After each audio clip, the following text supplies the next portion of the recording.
Hello everyone, so this video I am making for all my lovely CA intermediate student जिनका exams नवंबर 23 में है और ये strategy आपको बचाएगा. So guys must watch this strategy. It is just going to act as a game changer and it is going to save you. ठीक है, बहुत सारे बच्चे अभी भी चिंता कर रहे हैं स्ट्रेटजी के बारे में, रूटीन के बारे में, and I have got lot of messages stating ma'am please give us a proper routine. So here it is. I'll not be taking much of your time. ठीक है, the entire routine will be explained to you very quickly, but before that do subscribe our channel. Do not forget to press the bell icon. So this is a master strategy that I am talking about. यानी कि अभी से आप जब मेरा video देख रहे होगे, जब ये मेरा नोटिफिकेशन देख रहे होगे, 60 डेज अप्रोक्सीमेटली आपके एग्जाम्स को लगभग बचा है. ठीक है बच्चों, 60 डेज भी बहुत होता है. ये 60 डेज में भी you can play wonder, you can play magic and you can still manage to get even rank if you follow this strategy, I guarantee you. तो क्या है ये स्ट्रेटजी, ध्यान से देखिए. सबसे पहले आपको ये डिसीजन लेना है कि आपको एक स्ट्रेटजी बनाना पड़ेगा जहां पे आप डेली एक प्रैक्टिकल और एक थ्योरी सब्जेक्ट को पिक कर रहे हो. यानी कि हम लोग को एक सब्जेक्ट पे फोकस नहीं करना है. एटलीस्ट एक दिन के अंदर we should pick up 2 subject और ये 2 सब्जेक्ट को कम से कम हमें मेजर ऑफ द टाइम यानी कम से कम 8 to 10 डेज के लिए, मिनिमम 1 वीक के लिए हमें इसी दोनों सब्जेक्ट को पूरा टाइम देना चाहिए.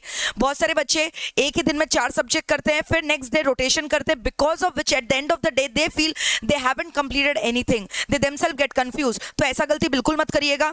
कम से कम आपको एक दिन में 2 सब्जेक्ट करना है या फिर 3 सब्जेक्ट करना है और इसी को चलाना है कम से कम नेक्स्ट 8 to 10 डेज तक, ताकि आपका लगभग 80% of the syllabus gets complete in this revision.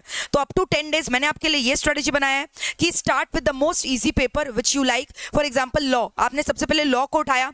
अब लॉ के संग आपने एक प्रैक्टिकल पेपर अकाउंट्स का उठा लिया. ठीक है, अब आपने अकाउंट्स का एक प्रैक्टिकल पेपर उठा लिया. मान लो ग्रुप 1 का ये अकाउंट्स आपने स्टार्ट किया. सो इस तरह से 10 दिन तक लगातार आपको लॉ और अकाउंट्स प्रैक्टिस करना है. मॉर्निंग में थ्योरी अच्छा होता है, मॉर्निंग टाइम आपने थ्योरी के लिए सिलेक्ट कर लिया, इवनिंग स्लॉट आपने प्रैक्टिकल के लिए सिलेक्ट कर लिया. तो इस तरह से 10 दिन तक लगातार आपको लॉ अकाउंट्स प्रैक्टिस करना है. फिर नेक्स्ट 3 डेज आपको क्या करना है, ये जो आपने इतना रिवीजन किया लॉ और अकाउंट्स का, अब टाइम फॉर प्रैक्टिस. यानी अब आपको राइटिंग प्रैक्टिस करना है. एमटीपी, आरटीपी और जितने भी लेटेस्ट पेपर है, लास्ट कम से कम 2 टर्म का पेपर लिख के सॉल्व करिए. कुल मिलाकर आपको कम से कम हर एक सब्जेक्ट के लिए 3 पेपर को तो लिख कर प्रैक्टिस करना ही है. यहां नहीं राइटिंग प्रैक्टिस करोगे एग्जाम में बहुत दिक्कत आने वाला है. मैं पहले डिस्क्लेमर बता दूं, ऑलरेडी आपको ऐसा लगेगा कि हम लोगों ने पढ़ लिया है, राइटिंग करके टाइम वेस्ट हो रहा है, but you are under a greatest misconception. जितना लिख के प्रैक्टिस करोगे उतना एग्जाम्स में आप स्मूथली पेपर राइट कर पाओगे, टाइम मैनेजमेंट के बारे में सीख पाओगे.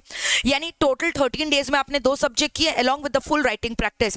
फिर नेक्स्ट 10 डेज के लिए आपने दोबारा 2 पेपर पिक किया, ऑडिट उठा लिया, एक थ्योरी पेपर, एक प्रैक्टिकल पेपर कॉस्टिंग का उठा लिया. ठीक है, कॉस्टिंग एंड मैनेजमेंट अकाउंटिंग. फिर आपको नेक्स्ट 3 डेज तक वापस से सेम पैटर्न पेपर प्रैक्टिस करना है. देन अगेन नेक्स्ट 10 डेज आपने एडवांस्ड अकाउंटिंग उठा लिया, या फिर मान लो कोई भी अगर ऊपर में ग्रुप 1 का अकाउंट्स उठाया तो नीचे group 2 and vice versa. Along with that आपको मैंने EIS SM दे दिया जो कि थोड़ा ह्यूमंगस है. फिर next 3 days again writing practice. Next 7 days पूरा IDT करिए. EFF काफी छोटा है, जल्दी हो जाएगा, 4 ही चैप्टर है. फिर उसके बाद प्रैक्टिस. फिर नेक्स्ट 10 डेज पूरा DT को आप दीजिए आराम से प्लस FM के साथ. और अगर आप चाहो तो अल्टरनेटिवली बच्चों को मैंने देखा है टैक्स जो है ना, टैक्स से डर लगता है, टैक्स बीइंग वेरी ह्यूमंगस, तो अल्टरनेटिवली आप टैक्स को डेली भी प्रैक्टिस कर सकते हो 3 घंटा एवरी डे. ठीक है, in order to release the burden of the tax. और एग्जाम्स के just 5 days prior, 5 to 6 days prior आपको सिर्फ और सिर्फ अकाउंट्स का ही प्रैक्टिस करना है जो आपका पहला पेपर है. यानी डेली आपको कॉन्सेप्ट करना है, एक थ्योरी प्लस एक प्रैक्टिकल. राइटिंग प्रैक्टिस मस्ट है. बीच बीच में छोटा छोटा पावर ब्रेक्स लेना बहुत जरूरी है.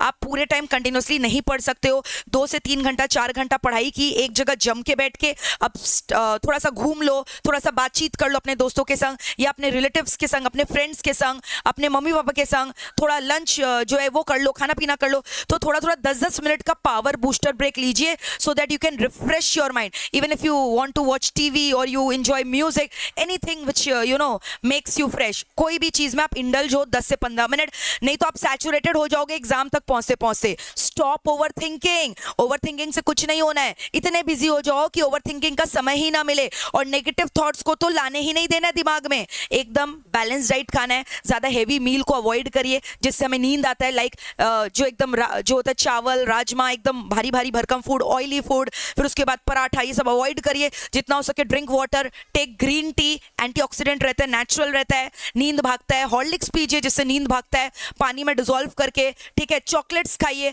विच which gives you energy. And just remember, you are not the single person on this planet who is giving this exam. So just take a chill pill, stay calm and just give your best shot. Yes, you can do it. जब भी आपको लगे demotivation आ रहा है यार, just अपने आप को पैट करके बोलो yes, I am the best, I will do it. तो अगर आप ये रूटीन फॉलो करोगे तो डेफिनेटली आप क्लियर तो हो ही जाओगे, प्लस रैंक भी आने का 100% चांसेस है. So guys please please please follow this strategy and stay away from all the negative thought. और मोटिवेशन बाहर से मत ढूंढो, बल्कि मोटिवेशन आपके अंदर ही है.